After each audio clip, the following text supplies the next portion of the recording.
भैया नमस्कार।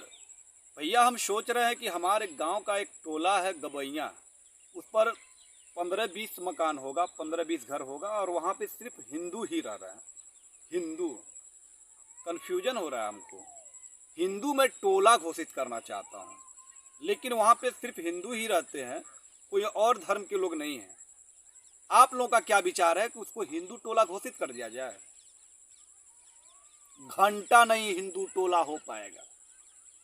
हिंदू टोला घंटा नहीं बन पाएगा, हिंदू गांव नहीं बन पाएगा। और हिंदू राष्ट्र बनाने की हम लोग सोच रहे हैं।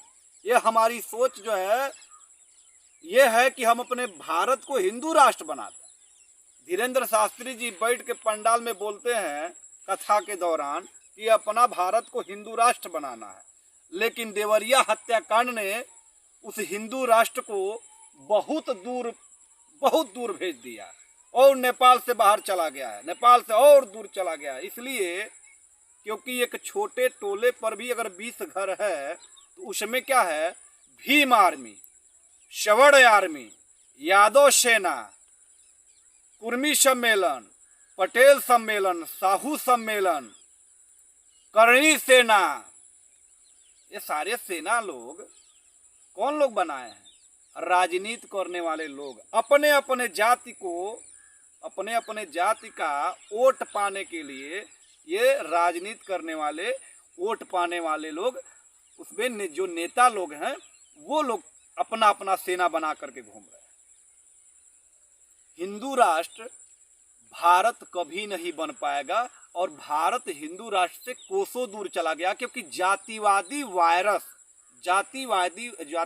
वायरस जो नेता लोग हैं हर इंसान के, हर व्यक्ति के अंदर एकदम बिल्कुल भर दिए हैं, कूट के भर रहे हैं। और हम लोग भी अपने अंदर जातिवादी वायरस भर रहे हैं। देवरिया में क्या हुआ?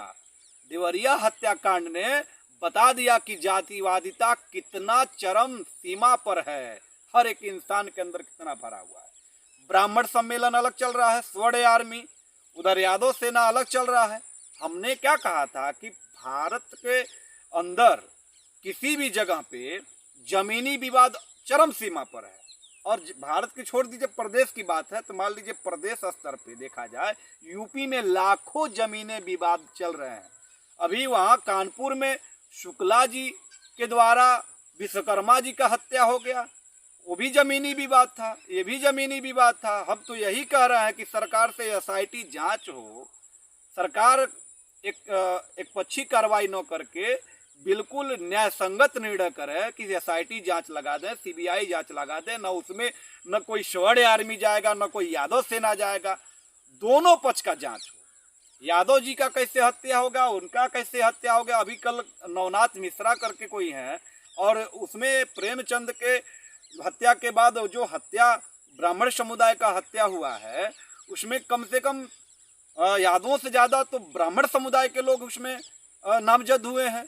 और नवनाथ मिश्रा जो प्रेम यादव के ड्राइवर रहे हैं, जय वीरू का जो दोस्ती था, उन्होंने ये कहा कि उन्होंने कबूल किया कि हमने फायरिंग किया है। अब इस पे क्या कहेंगे?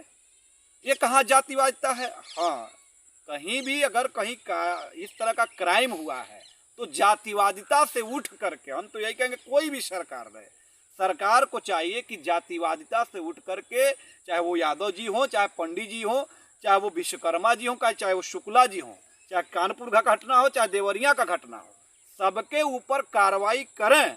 हाँ, जो दोषी हो उसी के साथ कार्रवाई हो। जो बेगुनाह लोग हैं, जो निर्दोष लोग हैं, उनको छोड़ दिया जाए और जो गुनहगार हैं उनके ऊपर कार्रवाई हो।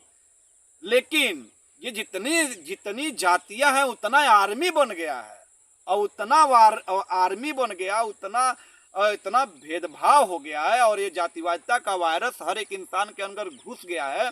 और हिंदू राष्ट्र का हिंदू गांव नहीं बन पाएगा। मैं दावे के साथ कह रहा हूँ, हिंदू टोला, हिंदू गांव नहीं बना पाएंगे आप। क्यों? क्योंकि सबका अलग अलग क्या हो गया है, एक सेना बन गया है। और रही बात यादव और ब्राह्मण की, तो यादव ब्राह्मण बहुत ऐसे जगह पे हैं जो भाईचारे के साथ रहते हैं, एक दोस्त की तरह से रहते हैं।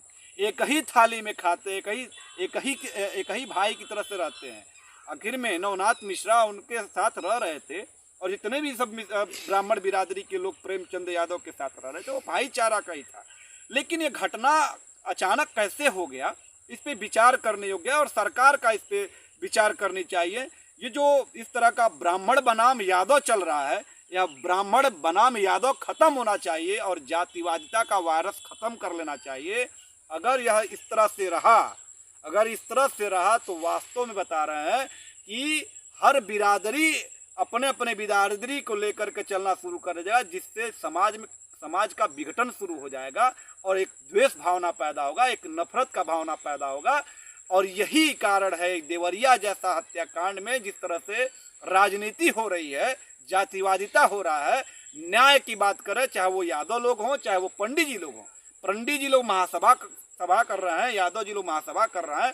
मैं आपसे पूछता हूँ, वहाँ पे विश्वकर्मा जी का हत्या हुआ, विश्वकर्मा जी अब लोग शुरू कर दें कानपुर में अपना अपना संगठन बनाना शुरू कर दें, तो जमीनी मामले में बहुत ऐसी सारी घटनाएं हो रही हैं। और मैं चाहूँगा कि सरकार भी इस पर जातिवादिता न करे। सरकार भी इसमें कहीं ना कहीं अगर जातिवादिता करती है तो सरकार घेरे में आएगी। सरकार को निष्पक्ष जांच करे, SIT टीम बैठाए, CBI लगाए, चाहे कोई भी टीम लगा करके उनको पकड़े और पकड़ करके उनको जेल में डालें, उनके ऊपर कार्रवाई करें। और मैं सभी लोगों से, भाइयों से मैं यही कहना चाहूँगा कि धैर्य बनाए रखें। सरकार कानूनी कार्रवाई करे, लेकिन हम चाहेंगे कि सरकार का जो चश्मा है उसी चश्मे से यादव जी को भी देखे और उसी चश्मे से पंडित जी को यानी दुबे जी को भी देखे। एक पक्षी कार्रवाई न करे। अगर एक पक्षी कार्रवाई होगी तो प्रेमचंद का जो हत्या हुआ है तो उसका भी तो कार्रवाई होनी चाहिए। अगर उनके साथ ज्यादती हुआ है दुबे जी के साथ, तो इतने सारे लोग गए हुए हैं, इतने सारे ब्राह्मण समुदाय के लोग, राजभर के समुदाय के लोग, पाल समुदाय के लोग, यादव सारे लोग चले गए, उसमें 50 अज्ञात लोग हैं। कार्रवाई सरकार कर रही है, जो दोषी होंगे उन पर कार्रवाई होगी। लेकिन यादव बनाम ब्राह्मण ये मत करिए, ये जातिवादिता खत्म किया जाए और सरकार इस पर फुल एक्शन ले। जो लोग दोषी हैं उनके ऊपर कार्रवाई हो, उनको सजा मिले, चाहे वो नवनाथ मिश्रा हो, चाहे प्रेमचंद के घर वाले लोग हों, चाहे जो भी और भी अन्य लोग पकड़े गए हैं वो भी लोग हों, और प्रेमचंद के जो हत्यारे इधर से जो भी लोग हों, अभी तो जांच का विषय है, उनका भी हो।